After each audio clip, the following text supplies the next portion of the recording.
apakah Gen Z harus masuk kantor terus? Kalau disuruh memilih, mereka sangat memilih itu tadi, work from everywhere.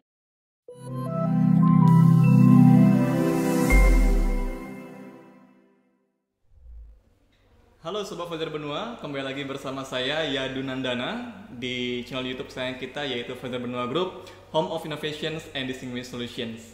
Nah, seperti biasa kita akan menyajikan berbagai video yang menarik, inspiratif, edukatif, dan tentunya memberikan wawasan baru kepada kita semua.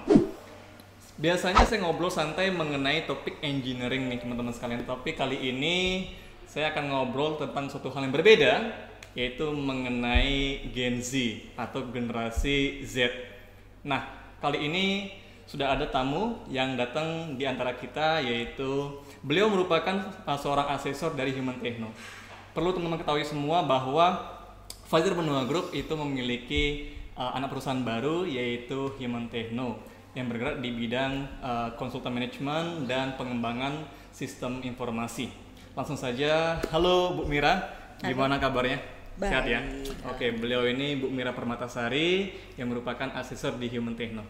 Nah, Ibu, kita pengen ngobrol-ngobrol santai nih mengenai generasi Gen Z ya. Yeah. Cuman saya pengen tahu dulu nih, kira-kira itu kenapa sih kok ada generasi? Sebenarnya apa itu generasi? Mungkin Ibu bisa jelasin. Jadi generasi itu bukan hanya tentang kapan dia lahir. Kalau selama ini kan orang-orang itu berpedomannya adalah kalau misalnya di atas 2000 itu adalah milenial, kemudian sebelum itu adalah Gen X seperti saya misalnya kayak gitu.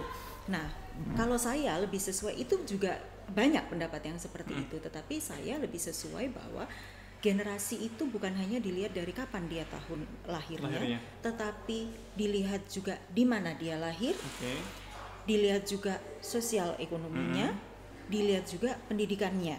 Oke. Nah, jadi dari situ kemudian belum tentu misalnya dia lahir 2002 misalnya kayak gitu. Oh, itu berarti Gen Z. Atau dia lahir 98. Oh, itu berarti milenial segala macam. Itu belum tentu juga. Kalau dia lahir di Jakarta, dia lahir di kota-kota besar mungkin iya. Tetapi kalau dia lahir di pelosok Papua misalnya, berbeda berarti. Oh, kita nggak bisa. Ini baru banget nih. Betul, kita nggak bisa menstandarkan dia. Oh, dia Gen Z gitu dengan sifat-sifatnya Gen Z. Masing-masing generasi, saya bawa contekannya. Boleh. Banyak pendapat, misalnya ini pengelompokan generasi berdasarkan tahun kelahiran. Banyak yang bilang bahwa milenial itu 85 sampai 94. Ada yang bilang 80 sampai 94. Ada yang bilang 81 sampai 2000. Artinya beda-beda itunya. Pendapatnya berbeda. Gen Z itu 95 sampai 2010, 95 sampai 2012, 2001 sampai 2012, atau 2002 sampai 2017. Nah, jadi berbeda-beda. Yang saya maksud di sini adalah perbedaan-perbedaan itu karena si peneliti-peneliti itu juga based on sampel yang dia teliti untuk menentukan bahwa jadi ini di tiap negara bisa beda-beda ya. Tiap negara beda-beda. Jangan hanya di tiap negara. Kita di Indonesia ini kan terdiri banyak pulau. 17.000 pulau lebih. Betul. Kemudian ada kota besar, ada yang terpencil, ada yang sosial ekonominya seperti culture-nya berbeda-beda. Itu tetap harus kita harus pertimbangkan. Jadi kalau bisa saya simpulkan, sebenarnya selama ini saya pribadi nih Bu ya, mungkin sering salah paham. Kalau misalkan tahun sekian sampai sekian, oh milenial. Tahun sekian sampai sekian, oh itu generasi Z. Jadi bukan karena tahun saja, cuma ada berbagai pertimbangan lain kayak misalkan lokasi dan lain-lain gitu ya. Betul. Nah, dan terutama adalah pendidikan dan social culture-nya juga gitu. Pendidikan bukan hanya dianya, juga orang tuanya kita lihat. Oh, pengaruh ke orang tua juga? Pengaruh ke orang tua juga. Orang tuanya seperti apa? Ekonominya seperti apa? Misalnya saya contohkan seperti ini. Anak-anak yang lahir di Jakarta, lahirnya di apartemen besar, dari orang tua yang sosial ekonominya di atas. Kemudian juga kita bandingkan dengan anak-anak sama-sama lahir di Jakarta, tetapi kemudian yang di sosial ekonomi di bawah lebih rendah. Yang satunya yang dari awal dari baby dikasih tab gitu kan, dia gitu. Yang satunya masih krayon dan paper itu. Jadi akan berbeda, kemajuannya juga akan berbeda. Itu yang perlu kita pertimbangkan. Yang kedua yang saya ingin katakan adalah sekarang ini mungkin di kita itu tidak terlalu populer Gen Z gitu ya. Yang populer apa? Milenial. Benar. Pokoknya kalau udah anak muda milenial. Gitu kan? Seberapa muda kita nggak tahu. Betul. Ya. Bahwa ternyata 34, 35 itu milenial loh gitu. Iya. Nah, tapi kalau Mas Yadu itu apa? Tetap masih disebut milenial. Ternyata bukan loh. Belum tentu, ya kan? Betul. Dan ternyata ada lagi generasi Z ini tadi yang muncul yang lebih muda dari milenial. Iya. Gitu loh. Dan ini yang harus dipersiapkan oleh Fajar Benua di sini. Nah, terus kalau boleh tahu nih Bu, apa namanya dari sekian jenis tadi ada milenial, ada Gen Z, ada macam-macam itu kan? Emang apa aja sih klasifikasi ataupun jenis-jenis generasi itu? Generasi dari baby boomer itu orang tua saya. Oh, berarti lebih tua dari ibu? Lebih tua dari saya, orang tua saya gitu ya, baby boomer gitu ya. Kemudian saya Gen X gitu ya. Gen X yang teknologinya mentok-mentok di yang zaman dulu itu adalah CD. Oh, CD DVD itu. Ya, CD DVD yang sekarang udah menghilang, tapi masih ada kalau di ini masih ada. Itu udah bagi kami udah canggih. Walkman dulu itu yang pakai kaset, kemudian di ini itu. Nah, kemudian muncul milenial. Mungkin di atasnya Mas Yadu itu muncul milenial. Milenial itu kalau dari segi teknologi adalah mereka sudah mulai yang dinamakan digital, mulai nggak gaptek kayak saya, mulai canggih nih teknologinya gitu. Tapi mereka masih mengenal CD, masih mengenal DVD gitu ya. Sementara kalau anak-anak Gen Z sekarang itu rata-rata, rata-rata yang namanya CD itu, ini namanya CD gitu. Apalagi kalau zaman dulu saya masih ada yang namanya disket gitu. Masih ada nggak tahu tuh, namanya disket. Nah itu disket. Masih tahu ya? Disket belum tahu. Itu saya masuk generasi Z nih. Ya. Udah ketahuan dari situ. Oke, nah, terus. Itu di saya itu masih tahu disket gitu ya. Anak milenial udah enggak. Anak milenial sudah mulai menggunakan CD gitu. Kami menggunakan disket dan CD, anak milenial menggunakan CD, yang anak Z ini sudah cloud, sudah segala macam nggak pakai Facebook, semacam YouTube gitu ya. Berarti bisa dibilang juga untuk generasi ini bisa dibedakan dari melihat teknologi yang digunakan di masanya itu kan, gitu. Betul. Jadi kalau misalkan udah mulai TikTok gitu kan, wah ini bisa-bisa Z nih gitu kan. Betul. Karena begini. Kalau milenial itu masih yang platform medsosnya masih yang serius. Jadi dia Facebook itu Friendster dulu ya. Betul. Kemudian Facebook sudah mulai muncul Facebook, Twitter gitu ya. Sementara kalau Gen Z itu lebih memilih yang ada konten hiburannya. YouTube, Instagram, TikTok gitu ya, yang sekarang yang sampai orang setua saya juga terus terakhir main gitu, ikut-ikutan anaknya gitu kan TikTok dan ikut menikmati gitu ya. Tapi itu platformnya. Nah, ini kemudian nantinya kalau ini tidak ditangkap kita, FBI Group ini gitu, kita akan ketinggalan. Karena dia sekarang ini sudah mulai masuk ke dunia kerja. Iya, Mas Yadu sudah mulai kerja gitu. Mas Yadu udah mulai kerja. Ini harus ditangkap. Bagaimana caranya untuk mengadapt mereka, untuk menangkap sebagai karyawan baru, untuk mengembangkan mereka, dan untuk juga bagaimana generation gap antara yang X kan sekarang yang ada X, milenial dan Gen Z ini bisa smooth. Artinya kalau bisa kita tangkap di sini, ini masuk ke ranah kerja Bu ya. Artinya untuk dunia kerja khususnya para pengusaha ataupun pimpinan para perusahaan harus mulai melek akan hal ini. Bahwa sekarang sudah eranya masuk Gen Z nih. Berarti sistem di perusahaan ataupun kultur, tata nilai dan sebagainya mesti berubah juga, gitu ya. Nah terus kalau misalkan bicara soal begitu, kira-kira dari pandangan Ibu, apa ya yang perlu secara spesifik para pimpinan perusahaan itu segera lakukan untuk menangkap perubahan-perubahan ini? Gitu. Kita harus pahamin dulu bagaimana itu sifat-sifatnya Gen Z, gitu ya. Mereka konon ngomongnya blak-blakan. Nyablak lah pokoknya. Nyablak tanpa filter. Mungkin kalau saya kenal Mas Yadu nggak seperti itu. Mudah-mudahan. Karena mungkin Mas Yadu dibesarkan dengan culture yang sopan santun begitu ya dengan ini, sehingga jadinya ya anak yang sopan santun. Tetapi kan berbeda dengan misalnya anak-anak yang orang tua saya aja kalau dipandang orang tua saya udah nyablak gitu loh. Apalagi saya kemudian mendidik anak-anak saya lebih nyablak lagi mereka gitu kan. Protes langsung protes misalnya kayak gitu. Nah, ini kalau di lingkungan keluarga, oke, akan dipahami. Tapi bayangkan kalau itu misalnya Mas Yadu langsung nyablak ke orang yang lebih tua gitu. Saya nggak bisa kayak gini gitu. Pasti nah akan generation gap itu yang harus dipahami. Artinya begini, orang tua harus memahami anak-anak, anak-anak juga harus memahami juga. Kedua belah pihak ya. Betul. Nah, orang tua harus paham bagaimana sebenarnya anak-anak ini dengan memahami sifat-sifatnya itu. Mereka nyablak, itu yang pertama. Mereka nggak sabaran. Kenapa nggak sabaran? Nggak sabaran itu standar saya ya, standar generasi X. Mereka nggak sabaran gitu. Karena apa? Generasi X itu baca buku. Oke. Kalau generasi Anda, generasinya Mas Yadu, begitu saya ingin tahu apa, saya buka WikiHow. Ya kan? Benar banget. Saya buka Google. Betul. Gitu. Oh, seperti ini. Oke, saya kerjakan. Apapun itu ada di situ gitu kan? Saya Hmm. kerjakan itu. Dan langsung kan seperti ini. Nah, kalau generasi saya sebentar toh. Jangan itu doang gitu. Sabar dulu gitu kan. Ini nanti kalau misalnya kamu giniin, gimana nanti jadinya? Yeah. Ininya gimana? Planningnya harus jalan ini. Kebanyakan yang Gen Z itu katanya, saya nggak tahu apakah Mas Yadu merasa seperti itu juga yang itu tadi langsung. Iya. Pokoknya inginnya semua serba cepat, serba instan. Serba instan. Jadi langsung.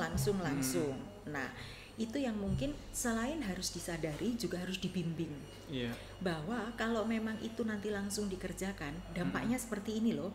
Kadang-kadang karena mereka itu tadi informasi yang mereka dapat di generasi Z itu sangat melimpah. Gitu ya. Dan mereka kemudian bisa mengumpulkan informasi dari mana aja gitu. Kalau sekarang dosen itu, kalau di zaman saya dosen ngomong kita catat. Betul. Kalau sekarang beda. Ngapain dosen ngomong?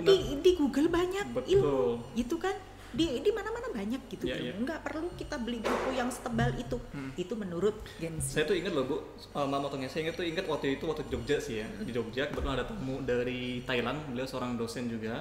Beliau bilang begini kepada rekan saya, kan ada dosen tuh Bu di situ. Nah, dia bilang ke rekan saya ini, sekarang ini sebenarnya untuk dosen itu bukan lagi zamannya hanya cuman ceramah depan kelas. Bukan lagi zamannya hanya memberikan ujangan-ujangan kepada para mahasiswa, karena semua sudah serba ada di internet gitu kan. Bahkan kasar ngomong, lu tidak masuk pun mereka sudah bisa nyari sendiri bahannya gitu kan. Sekarang tugas dosen adalah menjadi inspirator. Menjadi mediator, bagaimana memotivasi para mahasiswa supaya bisa lebih giat untuk bekerja ataupun belajar gitu ya, kayak gitu. Jadi setuju banget dengan Bu Mira tadi itu mengatakan bahwa bukan lagi zamannya kita untuk menuntun secara ceramah ataupun secara ngomong doang gitu kan, tapi bagaimana kita menginspirasi generasi muda ini supaya lebih giat lagi gitu ya Bu ya. Selain menginspirasi, mungkin juga memberikan validasi, dan itu tadi memberikan pemahaman lain. Kalau seandainya jalan ini yang mau kamu tempuh, apakah nanti hasilnya tidak seperti ini gitu. Kadang-kadang karena kecepatan mereka itu terlalu cepat, mereka mengambil keputusan, mengambil tindakan, mereka nggak memahami resiko-resiko ini.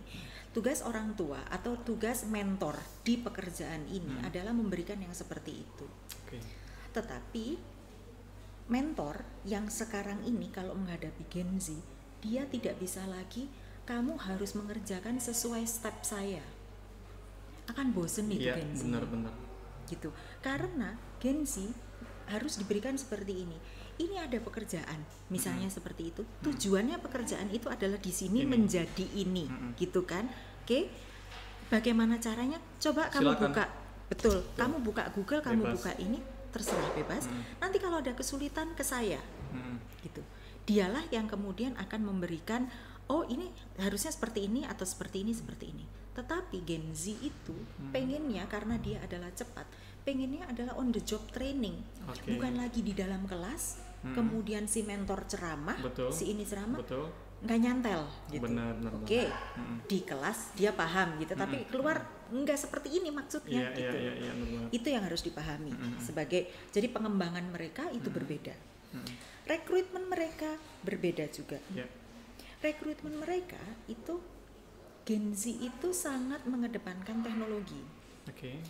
Maka kemudian dia akan sangat menghargai perusahaan-perusahaan yang juga mengembangkan teknologi gitu loh. Jadi kalau perusahaan-perusahaan yang selama ini tidak mau beradaptasi dengan teknologi, ya Gen Z akan ini tidak qualified gitu loh, tidak bonafide gitu. Betul. Ya. Dan saya nanti di sana jadi apa kalau saya masih harus paperwork? Malah kurang berkembang gitu. Betul. Itu. Jadi dari rekrutmen aja itu sudah harus kita bentuk untuk itu Gen Z percaya. Gen Z percaya bahwa ini adalah tempat yang tepat saya untuk bekerja. Gitu. Oke. Itu yang dari segi tadi ya training, dari segi rekrutmen. Dari segi pemahaman ketika mereka mengerjakan, mereka inginnya adalah cara saya. Dari segi penilaian, nah ada banyak pendapat ternyata Gen Z itu walaupun nyablak, tetapi penilaian ke mereka itu juga harus hati-hati. Kalau mereka diberikan penilaian negatif, sensitif dan out. Oh iya sih kadang-kadang. ini gitu ya. Ibu dari tadi ngomong-ngomong saya sambil koreksi nih, kayaknya gue banget deh gitu. Betul. Sensitif. Karena mereka tidak dibesarkan dengan orang tua yang negatif. Orang tua Gen Z kalau dulu saya gitu ya, saya melakukan kesalahan, orang tua saya itu ngomelnya dari sisi yang negatif. Kemudian saya menginsafi itu, Gen X itu insaf. Bahwa saya tidak akan mendidik anak saya dengan seperti itu. Saya menumbuhkan positif ke anak saya, bahwa kamu boleh melakukan kesalahan, tetapi kamu harus mengambil pelajaran, misalnya seperti itu dari situ. Nggak apa-apa melakukan kesalahan, tapi pelajaran harus diambil segala macam. Sehingga maka kalau itu penilaiannya itu negatif gitu ya, misalnya gini, kamu nggak mampu ternyata ngerjain itu, udah down duluan, dan kemudian nggak terima. Benar. Walaupun mungkin sebenarnya iya ya dia nggak cocok di situ. Tetapi kalimat-kalimat itu harus diubah yang secara positif. Itu kalau dari segi penilaian. Kalimat-kalimat diubah menjadi positif gitu ya. Entah bagaimana caranya merangkai kalimat itu tadi. Yang kedua adalah mereka meminta penilaian itu secara langsung. Kalau saya nggak tahu di sini, tetapi misalnya di beberapa perusahaan penilaian itu misalnya dilakukan setahun sekali pada saat mau kenaikan gaji, misalnya seperti itu, atau mungkin 6 bulan sekali atau 3 bulan sekali, quarter atau apa gitu ya. Kalau mereka enggak, kalau Mas Yadu mungkin berharap bahwa sesudah saya mengerjakan proyek ini, saya langsung dikasih masukan, gitu ya, supaya saya nggak salah lagi. Benar. Jangan saya dibiarkan, saya didiamkan, kemudian kesalahan yang 2 derajat akhirnya menjadi yang kesananya menjadi 30 derajat gitu loh, nyimpangnya dari tujuan awal. Terus baru saya dikasih tahu. Saya nggak suka kayak gitu. Tapi gini Bu, kalau misalkan di sebuah perusahaan itu kan cukup majemuk ya karyawannya, bukan hanya Gen Z aja, ada generasi milenial, ada juga mungkin atasnya gitu. Nah bagaimana ya langkah ataupun cara untuk mengakali sistem supaya bisa diterima oleh semua karyawan, khususnya juga Gen Z ini, ketika di perusahaan itu cukup majemuk nih, gitu loh. Jadi beragam, ada Gen Z juga, ada milenial, ada X juga ada gitu loh. Bagaimana cara pimpinan perusahaan agar bisa menyeragamkan sebuah kultur supaya diterima oleh semua, khususnya si Gen Z ini? Ya, kalau saya adalah menyarankan memang dibikin video-video short video, bahwa di sini akan terjadi mungkin pemahaman gitu ya, bahwa di sini Gen X itu seperti ini, milenial atau Gen Y itu seperti ini, kamu sendiri sebagai Gen Z itu seperti ini gitu ya. Kenapa saya bilang itu video? Karena itu tadi mereka tidak cocok di kelas, gitu kan. mungkin sesudah kita rekrut gitu ya, mereka udah diterima, kasih aja sepaket-paket video bahwa ini nih seperti ini loh, culture di kita seperti ini. Betul. Dan kemudian on the job training, perkenalkan mereka langsung bahwa ini ada Hydroflex misalnya, ini ada Fajar Benua yang trading, ini ada ini ada Hima Techno. Betul. Kenalkan secara langsung bahwa ini adalah orangnya seperti ini, orangnya seperti ini. Dan kemudian kasih mereka short video bahwa ini loh gitu. Dan kemudian kenalkan langsung bahwa kalau menurut penelitian atau buku-buku gitu ya, kamu tuh orangnya nyablak misalnya seperti itu. Tapi jangan terlalu nyablak loh kalau di kantor gitu. Apalagi kalau dia si Gen Z itu adalah yang fresh graduate, yang baru lulus sekolah gitu ya, yang penuh dengan ambisi begitu ya. Kemudian baru masuk. Nah, itu yang ditakutkan adalah bentrokan-bentrokan itu terjadi di situ. Itu sih yang saya. Jadi lebih bagaimana memberikan pemahaman kepada masing-masing karyawan tentang perbedaan antara generasi-generasi ini. Betul, gitu Bu ya. Betul. Ya, dan pemberian pemahaman itu kalau di generasi saya bisa dengan buku kita baca gitu ya. Kalau di generasi yang ini lebih visual, itu ya dibikinin aja video-video singkat tentang itu gitu. Walaupun mereka bisa buka YouTube, mereka bisa buka apa gitu, tetapi kan video di kantor ini loh gitu loh. Kantor ini loh yang perlu gitu, yang bisa. Kalau misalkan dari Gen Z sendiri, kelebihan kekurangannya apa ya yang bisa kita coba renungkan, khususnya untuk saya nih Bu ya, yang masuk klasifikasi Gen Z juga. Rupanya Gen Z ini sebenarnya tipikal orangnya itu punya potensi begini loh gitu. Sedangkan kekurangannya begini gitu loh, sehingga untuk bisa berkarir dengan baik di perusahaan mestinya ngembangkan di bagian-bagian ini gitu loh. Itu gimana Bu? Ada nggak? Kelebihan dan kekurangan itu kan yang menilai adalah orang lain. Yang menilai adalah generasi, misalnya saya adalah generasi X gitu ya. Yang saya nilai adalah kalau masalah kelebihan adalah mereka benar-benar yang dinamakan digital itu. Mereka melek teknologi. Bahkan teknologi itu sudah intuisi. Kalau dibandingkan dengan generasi milenial, itu masih. Jadi kalau misalnya dengan teknologi itu kita bayangkan adalah kalau misalnya kita belajar mobil. Generasi milenial adalah orang-orang yang baru belajar mobil, sehingga dia nggak bisa dengan handphone. Nyetir dengan handphone, fokus gitu ya, fokus gitu. Tapi kalau Gen Z yang sudah benar-benar terampil nyetir, sehingga kayak ada sopir angkot lah. Betul, sambil ngitung duit juga. Sambil ngitung duit juga kan? Karena sambil ada nelpon juga, woi di mana woi? Ya. Itu Gen Z. Jadi intuitif mereka. Intuitif itu multitasking juga ya. Multitasking itu kelebihan mereka. Kalau multitasking, generasi sebelumnya, generasi milenial sudah multitasking sebenarnya. Cuman kelebihannya Gen Z selain multitasking, dia adalah fast switching. Jadi dia cepat beradaptasi. Cepat berubah. Dia habis kerjain ini, ada telepon masuk, dia langsung ini, itu cepat. Agile lah dia ya. Betul. Sepanjang yang menyangkut teknologi ya. Jangan yang menyangkut persoalan lain. Betul. Sepanjang yang menyangkut itu. Yang ketiga adalah kalau dibanding generasi milenial, konon mereka lebih ambisius. Karena mereka lebih pragmatis daripada si milenial. Lebih pragmatis artinya begini. Milenial itu dibesarkan pada saat mereka tidak mengalami krisis ekonomi, baik itu di Indonesia maupun di seluruh dunia.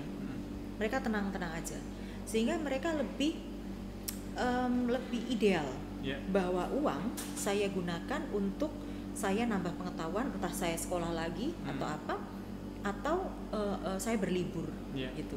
Itu milenial. Itu pun saya rasa juga nggak semua milenial seperti itu, tergantung dia dibesarkan di mana, secara socio-cultural gimana, secara ekonomi dia gimana gitu. Nggak mungkin kalau dia dibesarkan dengan ekonomi pas-pasan dia berpikir seperti itu. Saya pikir seperti itu ya. Kalau Gen Z itu karena mereka ada krisis ekonomi di kita gitu ya. Kemudian orang tuanya lebih hati-hati dalam menggunakan duit. Dia juga dibesarkan dengan seperti itu. Dia lebih berhati-hati menggunakan uang, lebih pintar menabung daripada generasi milenial. Itu saya kelebihannya. setuju itu, Bu. Oh gitu ya, gitu ya. Jadi sudah merasa, sudah membandingkan dengan oke. Itu lebih berhati-hati menggunakan uang, lebih ambisius, lebih secara teknologi lebih daripada milenial. Kekurangannya adalah itu tadi yang saya bilang, lebih tidak sabaran. Kemudian karena mereka tidak membedakan antara dunia nyata dengan dunia maya, kemudian mereka merasa bahwa mereka memang harus banyak mengikuti tren di dunia maya. Jangan sampai ketinggalan, gitu ya. Sehingga kadang-kadang Gen Z itu lebih artificial daripada milenial. Lebih mementingkan gengsi yang ingin ditampilkan di dunia maya.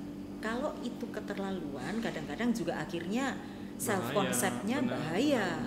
Bahwa the real saya itu seperti apa, itu nggak akan saya tampilkan gitu.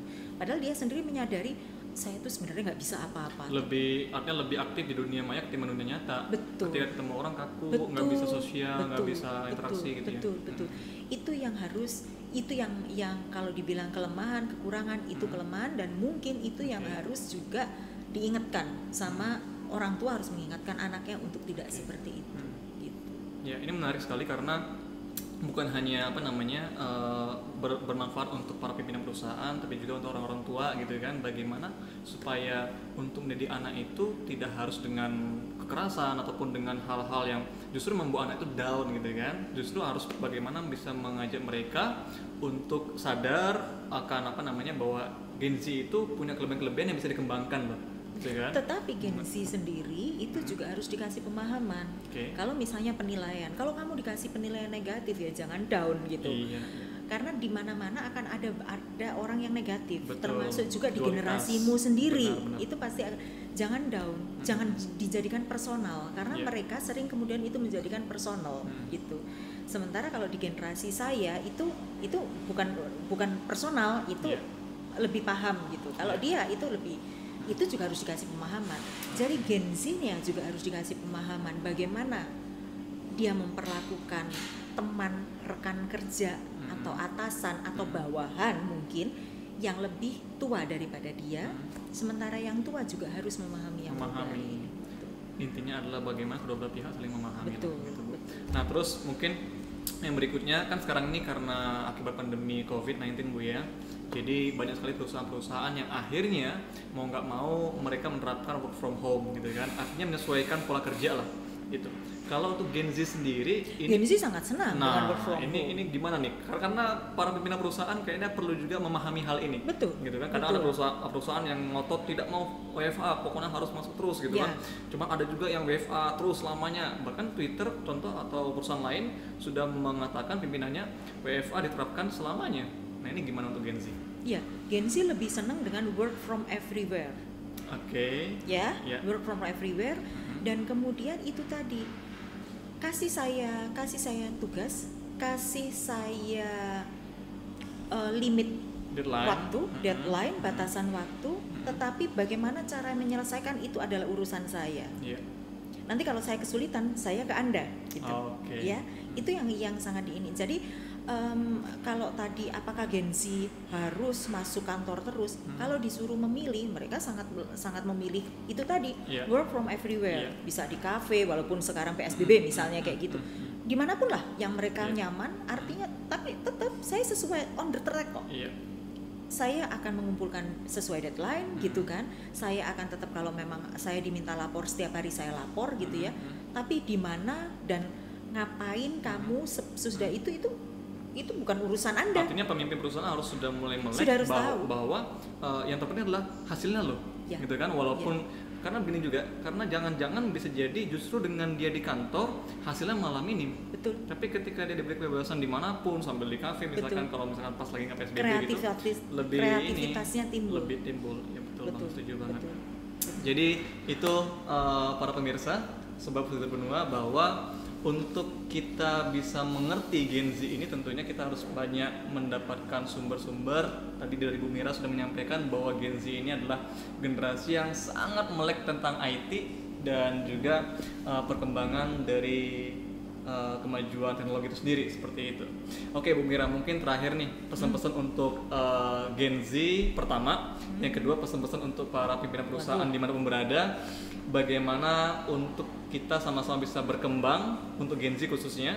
Yang kedua, para perusahaan bagaimana supaya bisa menyesuaikan segera bahwa Gen Z ini sudah ada loh, dan sudah saatnya Gen Z masuk ke dunia kerja dan masuk ke perusahaan rekan-rekan sekalian. Iya, intinya adalah ke para pemegang keputusan, para pemegang kebijakan adalah memang harus bersiap untuk menangkap Gen Z ini. Kalau memang ingin selanjutnya adalah mereka ingin mendapatkan Gen Z yang berkualitas. Dan memang tidak bisa dipungkiri, sebentar lagi Gen X akan mundur, digantikan milenial. Milenial juga berapa tahun lagi juga akan mundur, tergantikan oleh Gen Z dan kemudian generasi Alpha itu. Artinya adalah tangkaplah mereka dengan cara-cara yang mereka tertarik. Yang saya bilang itu tadi, rekrutmen harus dengan menggunakan cara digital, dengan menggunakan cara visual. Nggak perlu misalnya orang kemudian datang kemudian dikasih tes yang paper gitu, misalnya seperti itu gitu ya. Nah, pengembangan mereka pun berbeda, begitu ya. Kemudian harus dipikirkan juga jam kerja, begitu ya. Apakah mereka memang perlu datang atau enggak, atau itu tadi work from everywhere gitu ya. Yang sekarang ternyata itu benar-benar menjadi new normal dan forever gitu mungkin ya. Kemudian kalau bagi Gen Z yang mungkin sekarang sudah ada di Fajar Benua ini, saya yakin sudah banyak yang ada di sini. Contohnya depan Ibu. Iya, contohnya depan saya. Itu adalah itu tadi terkait ketidaksabaran. Jadi cobalah untuk bersabar kalau memang timbul ketidaknyamanan misalnya. Karena percayalah dimanapun akan nggak nyaman. Kalau memang tidak bisa menahan diri, gitu kan. Tahan diri sebentar, dipikirkan dulu, begitu ya. Sharing dengan orang yang mungkin lebih paham, orang yang berpengalaman, itu sangat penting buat Gen Z. Itu aja sih. Oke, Bu Mira, terima kasih banyak atas waktunya. Ini wawasan luar biasa banget untuk saya pribadi khususnya, dan juga tentunya untuk Sobat Fajar Benua dimanapun semoga berada. berguna. Semoga lain waktu bisa ketemu lagi di sini, Bu ya. Jangan kapok-kapok loh. Jadi tamu kita di podcast Fajar Benua Group. Oke, jadi para pemirsa semua, Sobat Fajar Benua, itu tadi bincang-bincang kita dengan Bu Mira Permatasari, asesor dari Human Techno, mengenai bagaimana Gen Z di dunia kerja khususnya. Jadi tentu sangat banyak yang kita dapatkan untuk hari ini, dan mudah-mudahan ini memberikan wawasan baru untuk teman-teman ataupun Sobat Fajar Benua khususnya. Dan sampai jumpa kembali di video-video selanjutnya. Jangan lupa untuk subscribe channel YouTube kita Fajar Benua Group, like, share, dan komen video ini di kolom komentar di bawah ini. Sampai jumpa lagi di video selanjutnya. Bye bye. Oke, thank you Bu Mira. Sama-sama.